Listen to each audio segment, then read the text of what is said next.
Hay una grieta en la luna, y nadie parece estarlo notando. Me temo que algo aterrador está emergiendo de ella. Sí, apareció el día miércoles, justo después del anochecer, cuando el cielo sobre el hemisferio norte estaba despejado, y el aire tenía esa frialdad característica del otoño, esa que hace que las estrellas parezcan más cercanos de lo que realmente están. La luna colgaba baja en el horizonte, enorme, blanca y pálida. La mayoría de la gente que estaba afuera esa noche la observó como todos miran la luna cada día, por un instante, y luego apartó la vista porque tenían otras cosas importantes en qué pensar. Sin embargo, un adolescente noruego llamado Emil Strand no lo hizo. No apartó la mirada. Oh, no. Tenía 16 años y llevaba 3 apuntando su telescopio refractor de segunda mano a la luna cada noche despejada. Él mismo había ahorrado el dinero, trabajando 2 veranos en una planta procesadora de pescado en Andals. Cada noche volvía a casa oliendo a agua salada y escamas, guardando el sueldo en un sobre debajo del colchón porque no confiaba en los bancos. Y porque bueno, su madre se lo habría gastado si hubiera sabido que estaba ahí. Él compró el telescopio el otoño en que cumplió 14, uno de segunda mano en una venta de garage a las afueras de Pirchen, y lo llevó en el regazo durante las 4 horas de viaje en tren.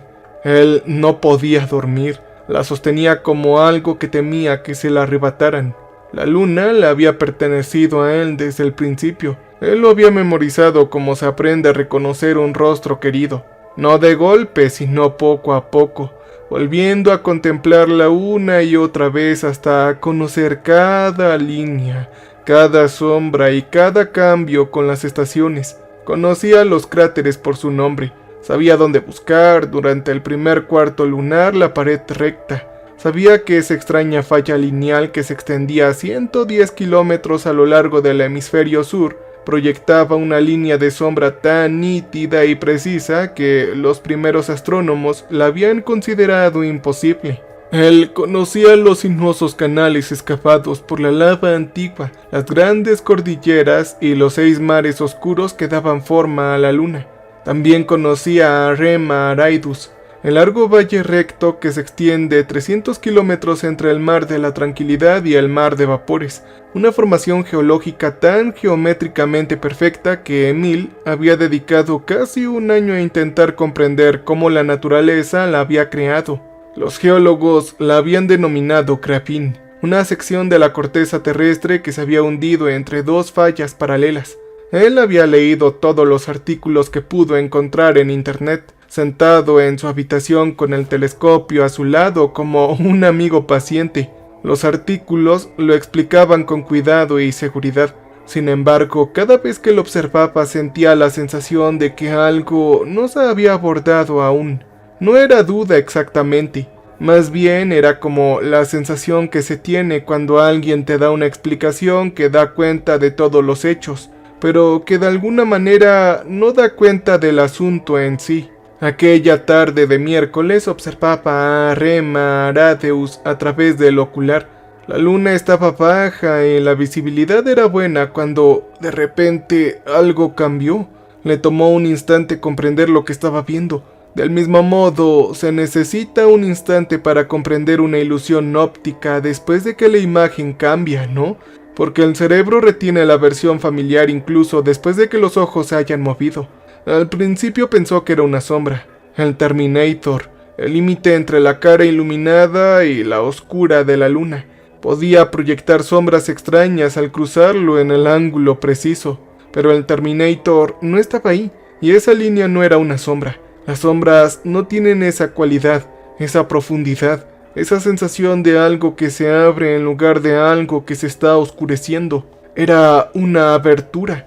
Esa fue la palabra que le vino a la mente. No una grieta, no una fractura, sino una costura. La diferencia entre una grieta y una costura radica en la intención. Una grieta es lo que sucede cuando algo se rompe. Una costura es lo que sucede cuando algo se une. Él observó durante 4 minutos sin moverse, casi sin poder respirar. Su ojo se aferró al ocular y todo su cuerpo se quedó inmóvil, como a veces ocurría cuando algo sucedía y no quería interrumpirlo. La línea se ensanchaba lentamente, pero de forma casi imperceptible, como la manecilla de los minutos de un reloj. Se mueven, pero muy a duras penas. Y entonces, tan gradualmente que al principio pensó que era el reflejo de algo en su propia ventana, la escena comenzó a brillar. No fue un destello ni un pulso, sino una luz blanca, fría y constante, silenciosa, que emanaba de algún lugar profundo bajo la superficie de la luna, como la luz que se filtra por una rendija en una puerta que ha estado cerrada durante mucho tiempo. Emil se apartó del telescopio y miró directamente a la luna a simple vista. Era la forma en que uno comprueba algo en lo que no se cree cambiando el instrumento, pero seguía ahí, tenue, pero al final de cuentas estaba ahí. Era una delgada línea de luminiscencia a lo largo de la superficie de la luna, que discurría entre los dos grandes mares del norte, visible a simple vista en una noche clara de octubre en un pequeño pueblo de Noruega. Él se quedó ahí un instante con el frío que entraba del fiordo y la luz de la luna en su rostro. Luego entró y tomó su teléfono. Publicó las fotografías a las 9:45 de la noche, con pie de foto en noruego que se traducía como: «Oigan, esta noche hay algo diferente. ¿Alguien más lo nota?» Él no dijo que le pareciera extraño, no dijo que tuviera miedo. A los 16 años tenía una contención innata a la hora de mostrar a los demás lo que sentía. Una cualidad que había desarrollado al crecer en un hogar donde expresar los sentimientos rara vez había sido útil. Él publicó las fotografías, bloqueó el teléfono y volvió al telescopio. Para las 10:30 de la noche, 3 observatorios de distintos continentes le habían enviado mensajes preguntándole si podía confirmar lo que veían. Él le respondió a los 3 al mismo tiempo. Él dijo que sí. A medianoche, la red de monitoreo lunar de la Agencia Espacial Europea había registrado 46 informes independientes, telescopios profesionales, observatorios universitarios, instrumentos automatizados de observación del cielo. Todos ellos describían la misma característica en el mismo lugar, una fractura que recorría a rema de un extremo a otro, y brillaba desde su interior con una luz blanca azulada constante que no pulsaba y no parpadeaba. No se comportaba como ningún fenómeno lunar transitorio documentado. El primer comunicado oficial de la ESA, publicado a las 11 de la noche, lo atribuyó a interferencias atmosféricas. Pero dicho comunicado fue borrado 11 minutos después, y no se volvió a publicar otro en su lugar. Esa noche, en todo el mundo, la gente salía a la calle y miró hacia arriba. No todos sabían qué era lo que veían. La mayoría no pudo distinguir la grieta. Una vaga sensación de que la luna se veía diferente, algo que no coincidía con la luna que recordaban de noches anteriores. Unos pocos, en lugares con cielos oscuros y despejados, pudieron ver a simple vista la tenue luminiscencia. Era una línea de luz fría y pálida que no pertenecía a ese lugar, silenciosa e inmóvil e innegable. Ninguno de ellos habría podido explicar por qué se les erizaba la nuca de esa manera. No era ruidoso, no era violento, era todo lo contrario. Parecía tranquilo en Nurvik, Países Bajos, en las instalaciones de ESA. Entonces, una mujer llamada Araceli Voss ya estaba despierta cuando llegaron las alertas. Llevaba 2 años sin dormir bien, desde que incluyó una nota a pie de página en un artículo de investigación que no dejaba de rondarle la cabeza. Una nota que describía una anomalía en los mapas de gravedad de Clementine que no podían explicar y sobre la que no podía publicar un artículo completo porque aún no tenía pruebas suficientes para respaldar la conclusión a la que apuntaba dicha anomalía. Verán, la misión Clementine se lanzó en enero de 1994 a bordo de un cohete Titán desde la base de la Fuerza Aérea Vandenberg en California. Fue un proyecto conjunto entre la NASA y el Departamento de Defensa, específicamente la Organización de Defensa contra Misiles Balísticos, la cual financió el desarrollo de tecnología ligera de imágenes y sensores que el Departamento de Defensa quería probar en un entorno de radiación. La historia pública, en cambio, se centró en la demostración tecnológica. La misión Clementine pasó 2 meses cartografiando la Luna a principios de 1994, produciendo el primer mapa multiespectral global completo de la superficie lunar a partir de más de 1,6 millones de imágenes digitales. Este era el primer mapa topográfico global. Fue una misión realmente impresionante. Además, según consta en los registros públicos, fue completamente sencilla. Araceli examinó por primera vez los mapas de gravedad de Clementine en el 2017, 6 años después de unirse al equipo de ciencias lunares de la ESA. Se había centrado específicamente en la región Rema-Aradus porque estaba describiendo un estudio exhaustivo sobre los mecanismos de formación de rieles lineales. Y Rema era el ejemplo más claro de un grano tectónico puro en la cara visible de la Luna. Ella esperaba que los datos de gravedad mostraran la anatomía superficial típica de una fosa de falla colapsada, pero en cambio lo que encontró fue una distribución de masa subsuperficial que no encajaba con ningún modelo de formación de gravón que ella conociera. No era un error dramático, sino un error en el sentido en que los científicos competentes lo describen con frases como requiere más estudio y anómalo, pero dentro de los rangos de error del instrumento y la nota al pie que finalmente escribió, que decía en el lenguaje preciso y cuidadoso de una científica que sabe lo que está diciendo. Esto era algo que aún no podía demostrar. El perfil gravitacional subsuperficial del corredor de Rema muestra una distribución de masa lateral incompatible con la formación y el agarre tectónico puro, y podría justificar una investigación más profunda. Lo había incluido en una nota al pie porque no estaba preparada para colocarlo en un lugar más visible. Sin embargo, la conclusión a la que apuntaban los datos requería un tipo de evidencia que no tenía, porque se necesitaba un tipo específico de valentía profesional para decirlo en voz alta en una revista revisada por muchos científicos, algo que sus colegas llamarían especulativo. Todavía no estaba lista para decirlo en voz alta, pero lo estaba pensando con mucha claridad mientras colocaba los mapas de gravedad del Clementine en el monitor izquierdo y las transmisiones de imágenes en vivo de la red de telescopios de la ESA en el monitor derecho, observando cómo las grietas se extendían exactamente a lo largo de la línea que había marcado en S. Sus manos estaban casi completamente firmes. Eso era lo que caracterizaba a Araceli, algo que a quienes la conocían a veces les resultaba inquietante. Su firmeza no era una simple actuación, oh no, sino algo mucho más profundo, una quietud genuina en su interior que casi nadie podía perturbar. La había desarrollado a lo largo de años trabajando que requerían mucha paciencia, años analizando datos que se negaban a cooperar, años siendo la única dispuesta a afrontar un problema indefinidamente en lugar de buscar una respuesta fácil. No era frialdad, era todo lo contrario. Era lo que la convertía en una gran científica y a veces en una persona difícil de creer. Miró los 2 monitores durante un buen rato. Luego tomó el teléfono y llamó a su colega, la doctora Sara, en Suecia. Saltó el buzón de voz y dijo: «Hola, Sara, soy Araceli. La fractura sigue la sutura extraña. Necesito que vayas al archivo esta noche. Necesito que busques algo en Londres. Necesito que busques algo en específico. Creo que ambas sabemos qué es esto.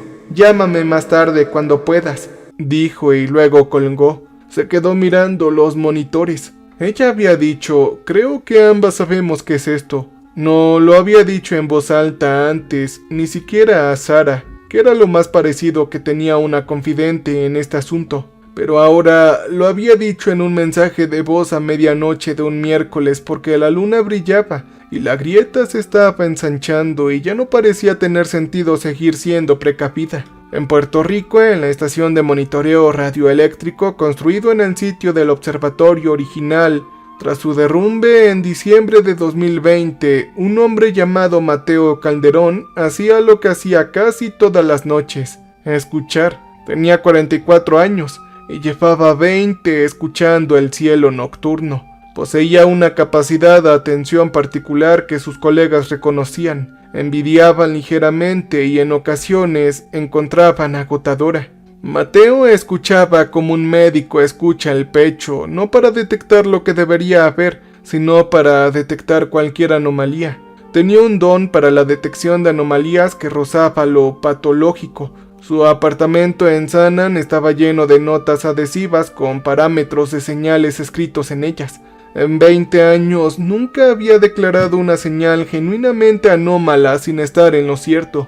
Durante esos 20 años también pasó varios periodos prolongados cuestionando su propia cordura, lo cual consideraba un precio razonable por la atención que prestaba a las cosas. Había estado siguiendo las noticias sobre la fractura lunar desde que apareció en internet, todo gracias a las fotografías de Emil Strand.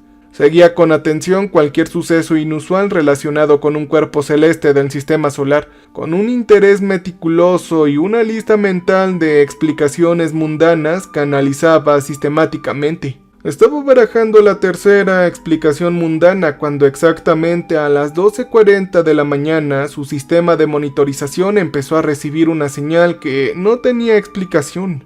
Provenía de la luna. No de ninguna fuente en órbita terrestre, ni atmosférica, ni interferencia terrestre, sino de la luna, específicamente de la región de Rema, o de debajo de ella.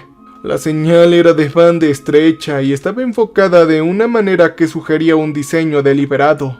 Mateo la analizó con su analizador de frecuencias y asintió la sensación precisa y específica que siempre experimentaba cuando algo andaba realmente mal. Había un frío en la base del cráneo que no tenía nada que ver con la temperatura ambiental. La señal estaba formateada según los protocolos de comunicación espacial profunda de la era de Apolo. Reflexionó sobre ello un momento. Conocía a la perfección los protocolos de la era Apolo, ya que a principios de la década de los 2000 había dedicado 3 años a su carrera a un proyecto de archivo histórico de señales, catalogando y digitalizando todas las transmisiones del programa Apolo realizadas por la agencia. Él se puso a su disposición. Conocía estos protocolos como un músico conoce un instrumento, tanto por tacto como por análisis, y lo que salía de la luna sonaba en cada detalle estructural de su formato como una señal de 1969,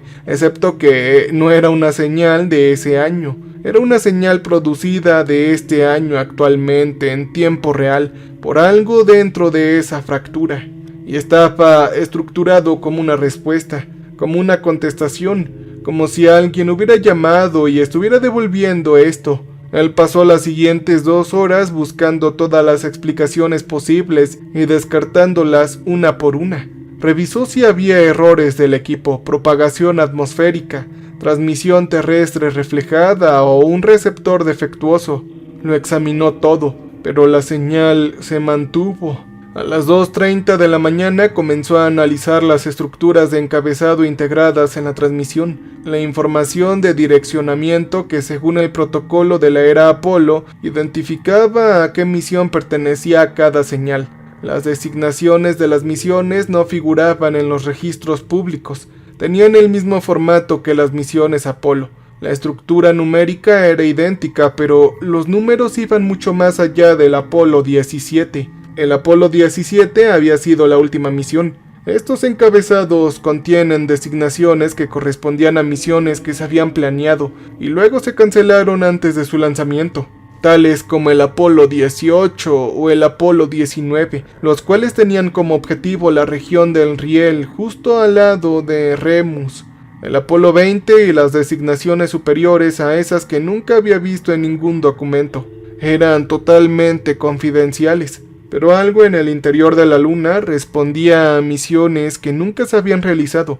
Después se quedó sentado un rato sin hacer prácticamente nada. Juntó las yemas de los dedos frente a su rostro y respiró hondo. Luego buscó el número de contacto de Araceli Voss en el directorio público de la ESA, ya que su nombre había aparecido en 3 comunicados de prensa diferentes y parecía ser la persona que seguía de cerca la fractura. Él la llamó. Araceli contestó al segundo timbrazo. Sonaba como alguien que no había pensado en dormir. Él le contó lo que sabía. Hubo un silencio en la línea cuando terminó, lo suficientemente largo como para que él se preguntara si la llamada se había cortado. Entonces Araceli contestó: «Ok, quédate en la línea. Voy a agregar a 2 personas más a esta llamada. Una de ellas es historiadora. Puede que tarde un poco en llegar la otra», dijo. Suecia estaba frío a esa hora. Las calles aledañas a la universidad estaban casi vacías. Una fina capa de escarcha cubría los adoquines. Sara llevaba 40 minutos dentro del archivo cuando sonó su teléfono con una llamada de Araceli, la cual incorporó a una línea de conferencia en la que ya había un hombre llamado Mateo cuya voz nunca había escuchado antes.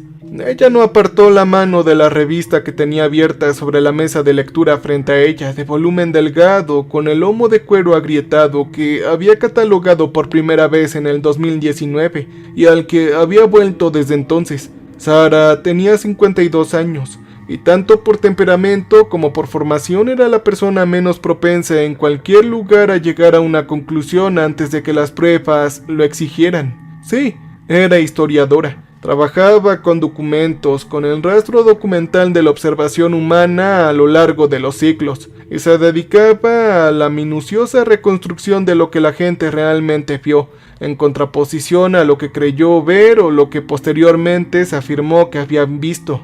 Desconfiaba profundamente de las interpretaciones dramáticas. Había dedicado toda su carrera a combatir la tendencia de las personas, incluidos los científicos, a contar la historia que les convenía en lugar de las que respaldaban las pruebas. Sin embargo, llevaba 4 años volviendo al diario de Lund porque contenía algo que no podía explicar por mucho que lo intentara. Y como Lund había sido un astrónomo privado que trabajaba en Suecia a finales del siglo XVII, empleado por un noble de menor rango que tenía un interés genuino por el cielo y suficiente dinero para pagar a alguien que lo observara con esmero.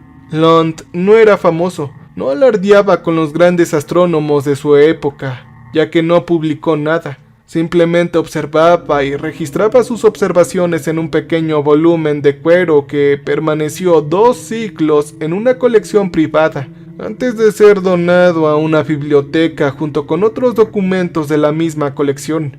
En opinión de Sara, era uno de los observadores más viables que había conocido en sus 30 años de lectura de registros astronómicos históricos, precisamente por su modestia. Él nunca especulaba, nunca interpretaba, simplemente anotaba lo que veía. Para el 9 de septiembre de 1682, Lund había anotado algo que vio. Era una franja de luz que cruzaba la superficie de la luna, extendiéndose hacia las tierras altas entre los 2 mares del norte. La había descrito como desigual, con una sensación de emanación más que de reflejo. Lo observó durante 4 horas la primera noche, antes de que las nubes cubrieran el cielo. Él regresó 6 noches seguidas. Para la 7ª había desaparecido. Sara había encontrado otras observaciones que corroboraban sus hallazgos del mismo periodo en otras 2 fuentes, una holandesa y otra alemana. Había hallado una referencia en un registro eclesiástico danés de 1671 al informe de un navegante sobre una luz similar observada desde el Atlántico Norte durante 8 noches consecutivas antes de que brillara intensamente y luego ¡pang!, se apagara. Y antes de eso había encontrado una nota en un catálogo de registros meteorológicos regionales suecos de 1615, los cuales mencionaban un destello en la luz observado por un pescador durante varias noches cerca de la desembocadura de un fiordo. Ya se había construido una cronología que se extendía mucho más allá de lo que cualquier fuente individual podría respaldar, un patrón de eventos separados por años, décadas, por intervalos que podrían ser mucho más largos si los registros más antiguos fueran más escasos que los más recientes. No había publicado nada de esto, no había estado preparada para decir lo que sugería. Sostuvo el teléfono con el hombro pegado a la oreja y leyó en voz alta la entrada de Lon a los participantes de la conferencia telefónica, traduciéndola a medida que avanzaba, con voz firme y cuidadosa como siempre.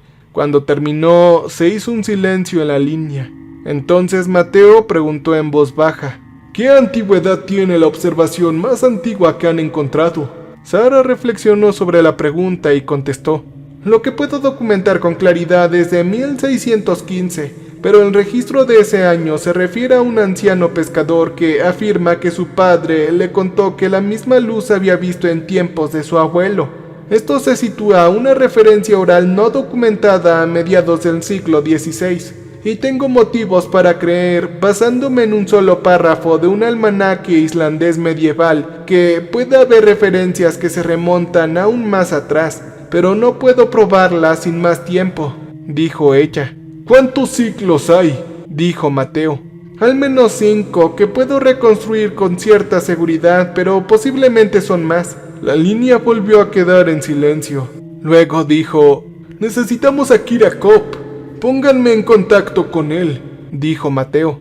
Kirakov llevaba 31 horas despierto. Tenía 38 años y trabajaba en el laboratorio de propulsión a chorro de Pasadena. A lo largo de su carrera se había forjado una reputación inusual para alguien de su edad. No se le conocía por ser brillante, aunque lo era, sino por tener la razón. Él dirigía, les proporcionaba datos e interpretaba resultados. Respaldaba sus interpretaciones con una coherencia que sus colegas inicialmente consideraban arrogante, pero que poco a poco llegaron a reconocer como algo más honesto que arrogancia. Sencillamente se negaba a decir lo que no creía y se negaba a callar lo que sí creía, independientemente de cómo se recibiera. Era una cualidad que lo había hecho difícil de tratar al principio de su carrera y fue indispensable más adelante. Un subdirector lo había asignado al evento de fractura lunar y lo llamó a las 6 de la mañana diciéndole: te necesito ahora mismo para el modelado del interior de la luna, y necesito que me digas qué está sucediendo físicamente dentro de ese objeto. Kira simplemente contestó: está bien, te diré lo que dicen los modelos. No con especulación, sino con física. Terminó de hablar. Él no se había comprometido a nada más allá de eso. Ejecutó el primer modelo a las 7 de la mañana. Tardó 4 horas y al terminar se quedó mirando el resultado durante un buen rato sin imprimirlo. Luego modificó 2 parámetros de entrada que creía que podrían ser la excusa de lo que estaba viendo. Habían variables que producirían el resultado que buscaba si estuvieran dañadas, y hubiera ejecutado el modelo de nuevo. La segunda ejecución finalizó a las 3 de la tarde y produjo el mismo resultado que el primero. Posteriormente lo ejecutó una tercera vez con un colega llamado Drew sentado a su lado, porque quería un testigo del proceso, alguien que pudiera confirmar después que no había cometido ningún error. Drew observó la tercera ejecución y al finalizar miró el resultado y luego a Kira, sin decir nada durante casi un minuto.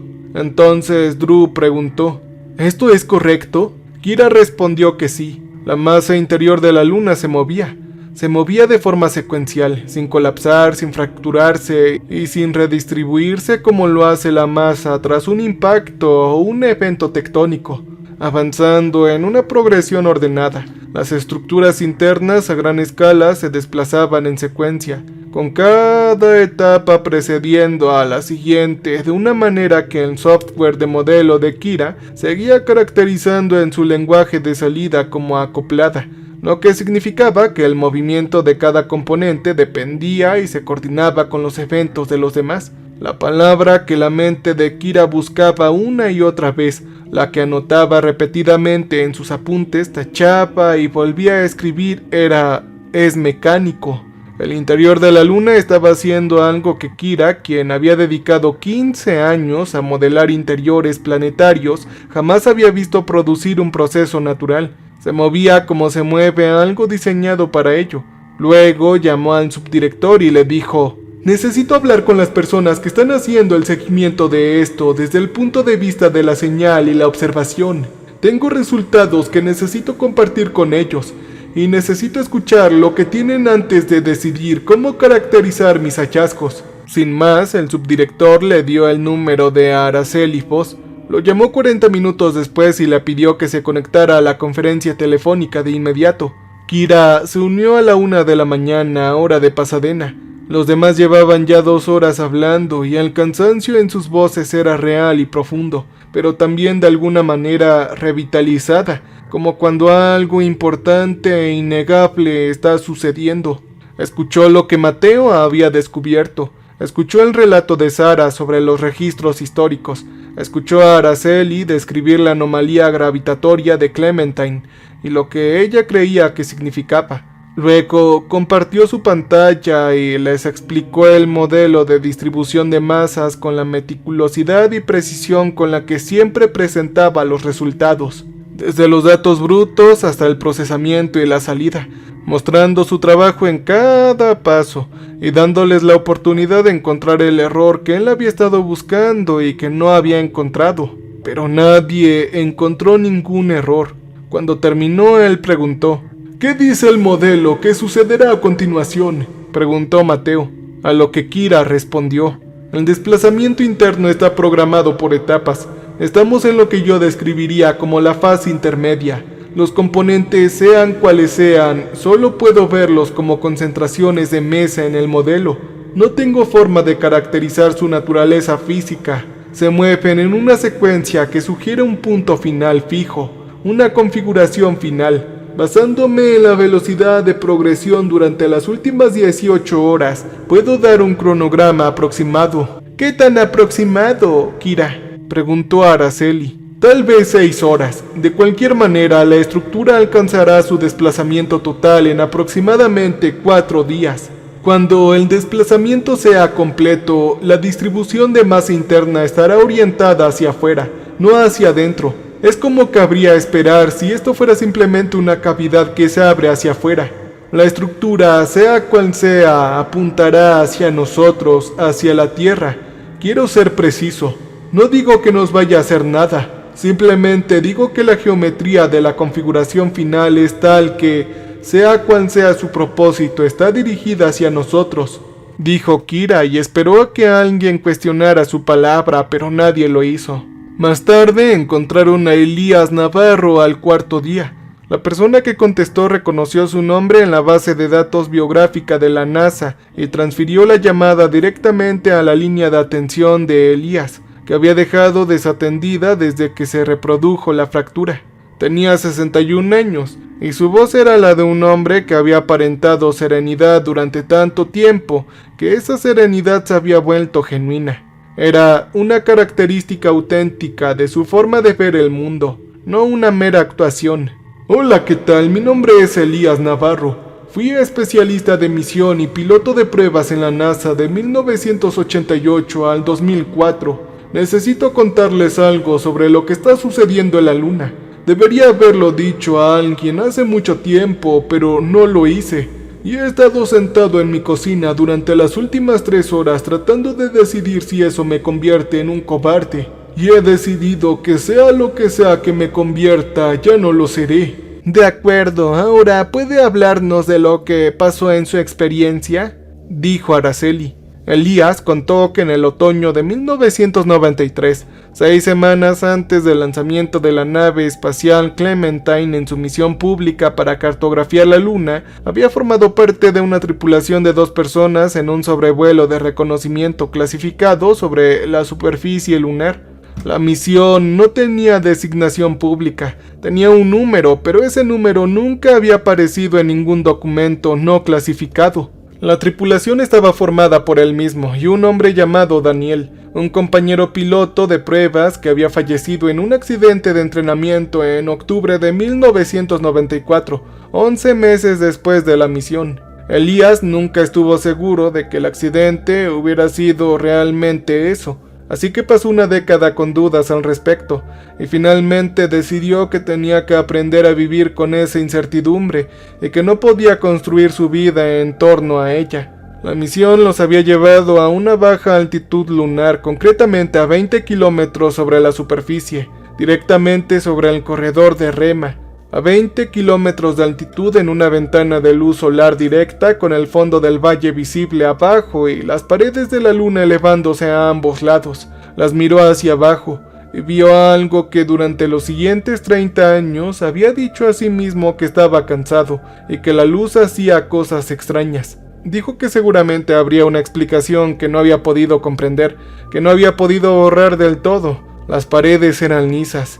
no alisadas, sino completamente orgánicas. La diferencia era la misma que Emil Strand había estado sintiendo al observar la realidad a través de su telescopio, sin tener aún las palabras para describirlo. Las paredes tenían la suavidad de una superficie artificial, no la de una roca erosionada por el tiempo, y tenían juntas horizontales que recorrían toda la longitud en la pared visible, esparcidas uniformemente con una precisión que no tenía explicación geológica. El espaciado era regular, como solo lo es un espaciado intencional, no como estratos, no como ninguna capa natural que hubiera visto o estudiado. Lo había mirado durante 6 segundos, tal vez 7, no estaba seguro.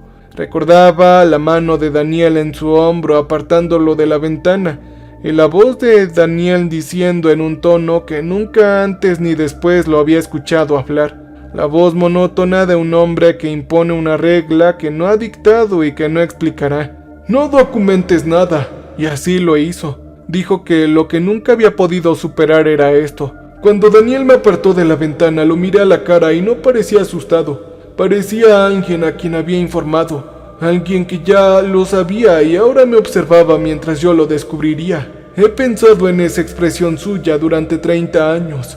He pensado en ello en más que casi cualquier otra cosa en mi vida. Elías hizo una pausa. Dijeron que murió en octubre del año siguiente. Dijeron que fue un accidente de entrenamiento. No me dieron acceso a la investigación. Cuando pedí que me incluyeran, me dijeron que el asunto estaba cerrado. Hubo silencio en la línea y luego Mateo dijo muy por lo bajo: «Cuéntanos más».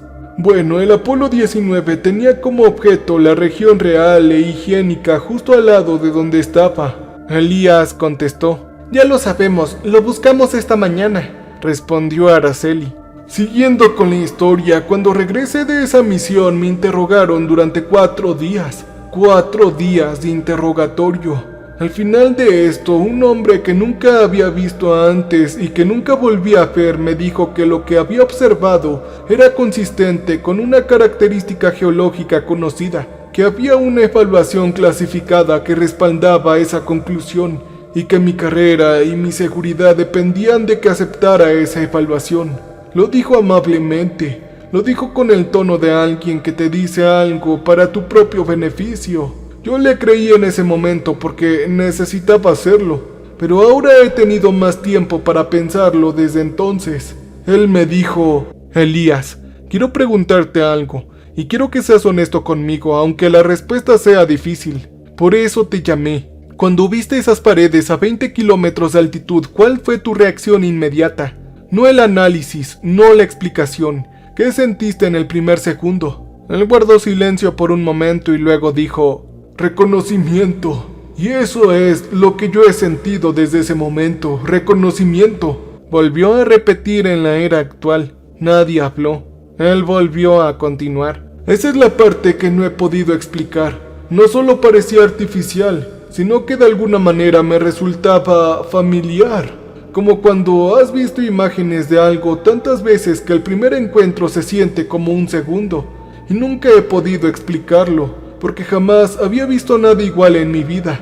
Para la 4ª noche, el resplandor se intensificó desde el lado iluminado de la tierra. No se veía nada, solo la luna llena pasando por sus fases habituales. Pero desde la noche, en la oscuridad de los jardines, en las laderas y desde las cubiertas de los barcos en alta mar, la grieta era ahora visible sin ayuda óptica. Una línea de luz blanca y fría que cruzaba la superficie lunar. Era constante, sin pulsaciones ni parpadeos. Tenía la cualidad de algo iluminado por una fuente interna muy grande y constante. No era fuego ni explosión, sino algo más parecido a la luz de una habitación vista de la calle, constante y por alguna extraña razón acogedora. Emil Strand había estado despierto la mayor parte de estos 4 días. Casi no había hecho sus tareas escolares. Su madre dejó de preguntarle al respecto al ver su expresión, y su profesor le enviaba mensajes que no contestaría. Se sentó junto a la ventana con su telescopio y observaba la luna durante horas. No tanto buscando nuevos detalles, sino simplemente disfrutando del momento presente. Había sido el primero en verlo. Él sentía una responsabilidad que no podía expresar con palabras. la necesidad de presenciarlo adecuadamente. Cada pocas horas anotaba en su cuaderno observaciones, momentos y sus propios pensamientos que no eran los de un científico, sino los de un adolescente que había pasado 3 años aprendiendo a observar con atención y había descubierto que esa atención a veces te lleva a lugares inhóspitos. Para la 4ª noche él escribió lo siguiente: no siento que sea algo que nos esté pasando a nosotros, siento que es algo que está pasando para nosotros. No sé por qué lo siento así, tal vez me equivoque, pero cuando lo veo, siento menos que estoy viendo un desastre y más que estoy viendo algo que ha estado gestándose durante mucho tiempo y que finalmente está llegando aquí. Él dejó el lápiz y repasó lo que había escrito sin tacharlo. Mateo llevaba 4 días monitoreando la señal sin descanso, durmiendo a ratos de 2 horas en la camilla de la sala de monitorización y comiendo lo que le enviaban en la cafetería del centro. Él había clasificado cada cambio en la señal y había creado un modelo de su evolución a lo largo del tiempo. Era un registro de su progreso. Había llegado a comprender su ritmo como se comprende el ritmo de una pieza musical tras escucharla repetidamente. Cada banda, cada frecuencia, cada canal. Para la 4ª noche, a las 10:23, el ritmo se detuvo. Todos los receptores del centro se silenciaron simultáneamente. Un silencio absoluto. Un silencio que no es la ausencia de señal, sino la presencia de un evento de otra índole. Una sesión tan absoluta que constituía en sí misma una forma de dato. Mateo observaba las pantallas de línea plana con el corazón latiéndole con fuerza en los oídos y contaba 40 segundos, luego 41, luego 42, pero para los 43 segundos la señal regresó. Sin embargo, no era la misma. El protocolo de la era Apolo había desaparecido. Lo que la reemplazó era algo que operaba en un rango de frecuencia para el que el equipo de Mateo no había sido diseñado. Era un rango que ningún transmisor humano había ocupado jamás, y su conjunto de antenas solo la captaba porque la señal era lo suficientemente fuerte como para propagarse a través de bandas subyacentes. La estructura de la transmisión era completamente desconocida para él. Era claramente estructurada, claramente intencional. Claramente una transmisión. No hubo ruido aleatorio, no era humano, no había sido diseñado para receptores humanos. Mateo tuvo la sensación de que alguien leía una carta escrita en un idioma que no hablaba, comprendiendo la intención por la forma de las letras sin entender el contenido. Lo grabó, lo analizó, lo contempló durante 18 horas y luego volvió a cambiar. Al 6º día, Kira envió el modelo final al grupo a las 7 de la mañana sin ningún mensaje adjunto. Los números hablaban por sí solo. El desplazamiento de masa interna estaba entrando en su fase terminal. La configuración final estaba a horas, no a días. Él envió un segundo mensaje solamente para Araceli. Llevaba 20 horas despierto, y sus habituales y escasas explicaciones se habían reducido aún más, al mínimo indispensable para transmitir lo que mostraba el modelo. Él escribió lo siguiente: aquí está la geometría de la configuración final confirmada. El eje orientado no es aproximado, es preciso hasta un grado que no tiene análogo en ningún fenómeno natural que haya modelado jamás. Sea lo que sea que haga esa estructura, lo hace con un objetivo en específico. Y el objetivo es la Tierra. Quiero tener cuidado con lo que voy a decir a continuación porque sé cómo suena, pero la precisión de la puntería no es propia de una transmisión general, es propia de una transmisión dirigida a algo que se esperaba estar en la posición correcta para enviar algo muy específico a un lugar muy específico. Araceli lo leyó 2 veces y no respondió de inmediato. Miró la luna a través de la ventana, ahora más baja, a punto de ponerse. La línea de luz que recorría su superficie, la más brillante, había estado en 6 días. Llevaba 6 días observando esa luz y la había visto cambiar tan gradualmente cada día que ningún cambio individual resultaba dramático. Pero la acumulación de cambios fue profunda. Aquello que brillaba en esa grieta no tenía la misma intensidad ni presencia a lo que había brillado 6 días antes. Ahora era más grande, más auténtico. Pensó en lo que Kira había escrito. Pensó en una estructura que había estado esperando el momento oportuno para ocupar, su lugar. Pensó en la posición que implicaba movimiento y el movimiento que implicaba el tiempo, y en el tipo de tiempo que se requería para que algo en la luna hubiera esperado suficientes ciclos de observación. Desde las posibles referencias del siglo XV en los registros de Sara, pasando por Lund en 1682, Herschel en 1787, todo lo que los compañeros de tripulación de Elías, Daniel, habían sabido y se les había ordenado no revelar, no hasta el momento presente. De repente, la señal había cambiado lo suficiente para que el cerebro lo notara. La señal había estado haciendo algo durante el día que él no podía identificar. Entonces, a las 2:17 cambió todas las frecuencias simultáneamente, no solo su conjunto de antenas. Oh, no, sino todo. Cambió todas las frecuencias simultáneamente. Todas las bandas de frecuencia transmitían simultáneamente la misma señal. No era el mismo formato extraño de la noche anterior. Esto era diferente. Estaba estructurado de la forma precisa en que se estructura la comunicación cuando se pretende comprenderla, no solo detectarla. Su arquitectura, incluso para Mateo, sin que aún se transmitiera el contenido, tenía la inconfundible cualidad de algo dirigido. Procesó el audio con su software de traducción automática, aunque ya lo había comprendido antes de que el programa lo confirmara. Del mismo modo que se entiende el tono de voz de alguien antes de procesar sus palabras, el software arrojó sus resultados en 4 segundos. Hubieron varios idiomas simultáneamente, todos diciendo lo mismo. Las mismas 3 palabras en cada lengua, superpuestas con tal precisión que se convertirían en un único sonido que, de alguna manera, los representaba a todos a la vez. Él se quedó mirando la salida en su pantalla por un momento. Luego llamó a Daniela. Ella contestó de inmediato. Luego llamó a una de las chicas investigadoras. Ella contestó de inmediato. Él dijo: la señal ha cambiado de nuevo, está transmitiendo simultáneamente en todas las frecuencias en varios idiomas. Necesito leerte la salida del software que está pasando. Por favor, ¿puedes leerla? A lo que él contestó: las palabras son: ya estamos listos. Estamos a punto de emerger. En ese momento, la línea se quedó en silencio. Se podía escuchar su respiración constante y lenta. Mateo, por favor dilo otra vez. No escuché bien, dijo ella.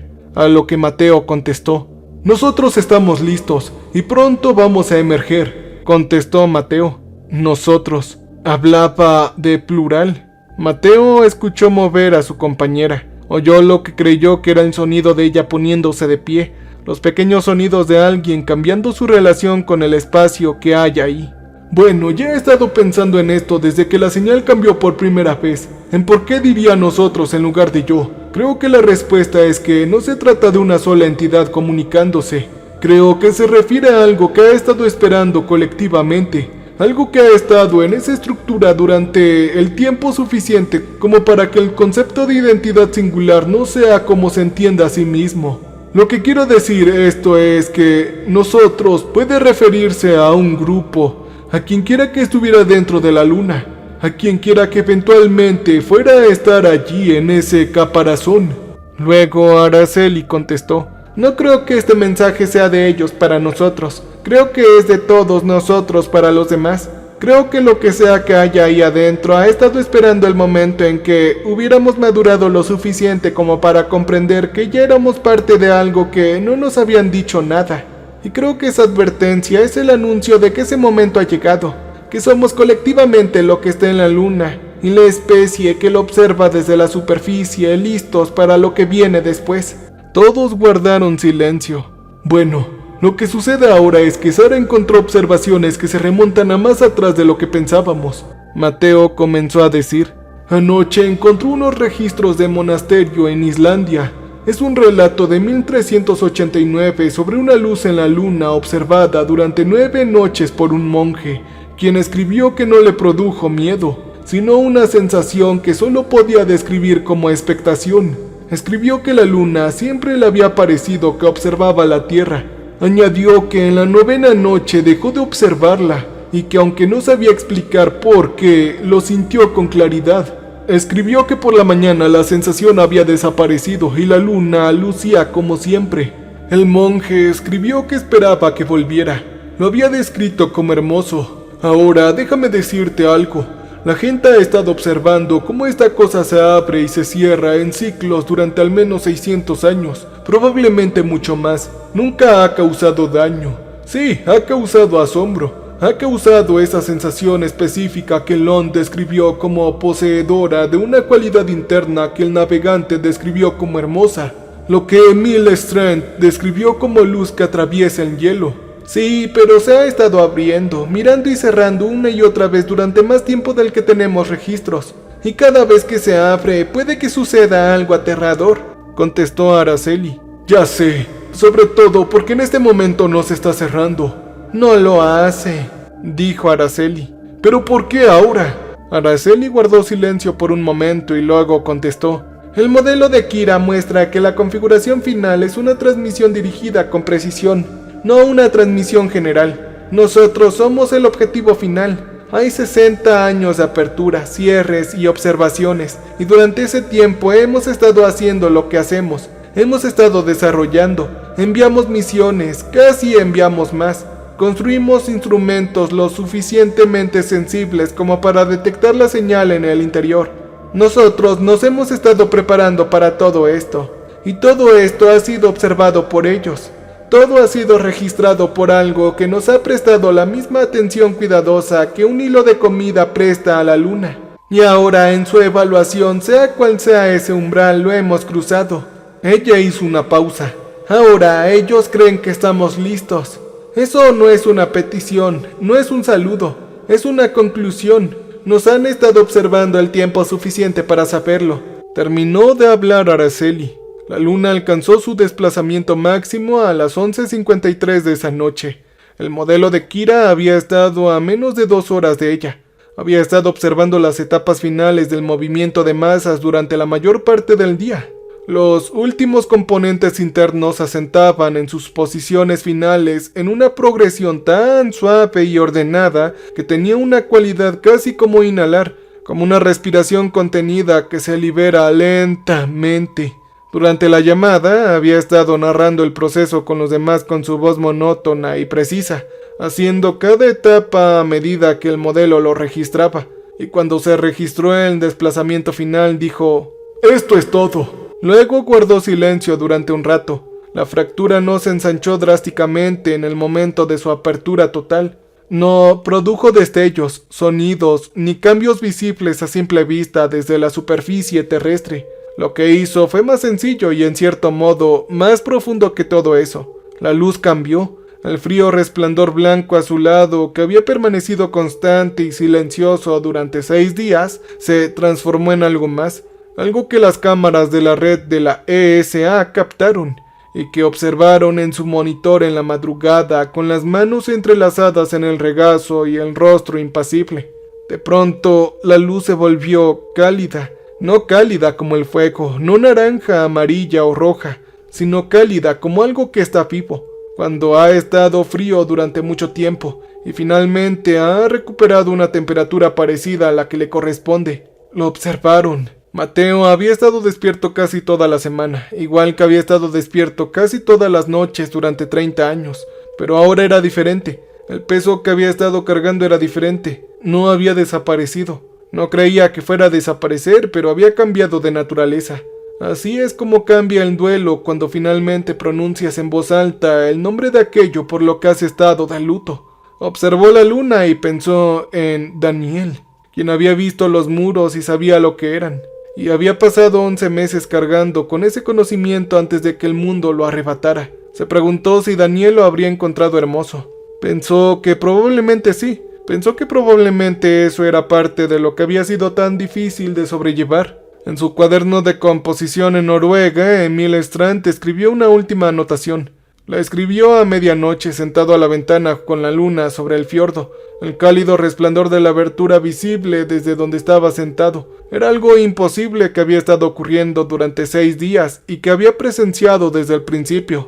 Él escribió lo siguiente: «Ya pensé todo el día. El mensaje creo que nos están tratando de decir es que estamos listos. Seguí pensando en qué es la señal y creo que esto es más grande de lo que sea que haya en la luna.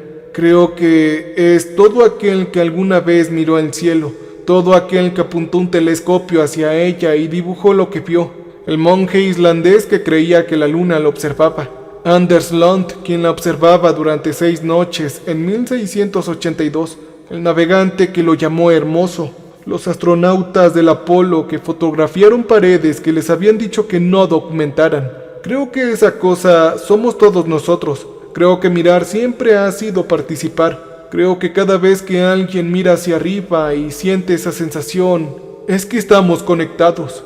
Esa cosa que no tiene nombre está respondiendo. Y ahora nosotros somos suficientemente inteligentes para responder a ese llamado.